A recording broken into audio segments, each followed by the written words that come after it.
19% मूळ वेतनात पगारवाढ झाल्याने खापरखेडा औष्णिक विद्युत केंद्र 500/1 मेगावॅटच्या मुख्य प्रवेशद्वारासमोर कंत्राटी कामगारांचा विजयी जल्लोष साजरा करण्यात आला। महानिर्मिती, महापारेषण, महावितरण मधील कंत्राटी कामगारांच्या वेतनात 19% मूळ वेतनवाढ झाल्याने कंत्राटी कामगारांमध्ये आनंदाची लहर दिसून आली।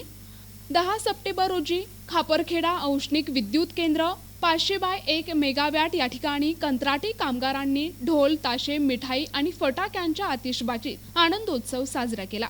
सर्व कंत्राटी कामगारांनी राज्याचे ऊर्जा मंत्री देवेंद्र फडणवीस, भाजपा प्रदेशाध्यक्ष चंद्रशेखर बावनकुळे यांचे मनापासून आभार मानत कंत्राटी कामगारांचा विजयी हो असा नारा देण्यात आला। अनेक वर्षांपासून कंत्राटी कामगार तुटपुंजा पगारात काम करत होते। वाढती महागाई यावर राज्य शासनाने लक्ष देत मूळ वेतनात 19% वाढ केल्याने सर्व स्तरातून महाराष्ट्र शासनाचे तसेच तीनही कंपन्यांतील ऊर्जा सचिव, मॅनेजिंग डायरेक्टर, सामाजिक कार्यकर्ता बबलूभाऊ ठाकूर, किशोरभाऊ चौधरी सर्वांचे आभार व्यक्त करण्यात आले। या प्रसंगी हरिभाऊ चोरे, रोशन गोसावी, भूपेंद्र चतुर्वेदी, प्रवीण हाते, अनिल बोरखडे, राजेश स्वामी, भूपेंद्र चतुर्वेदी, दत्ता शिंदे, कुलदीप मालवे, राजेश देठे, अंकुश सोनटक्के, सुनील भाऊ, मुकेश ढोले, मोनू पांडे, खापरखेडा समितीचे पदाधिकारी आदी कंत्राटी कामगार उपस्थित होते।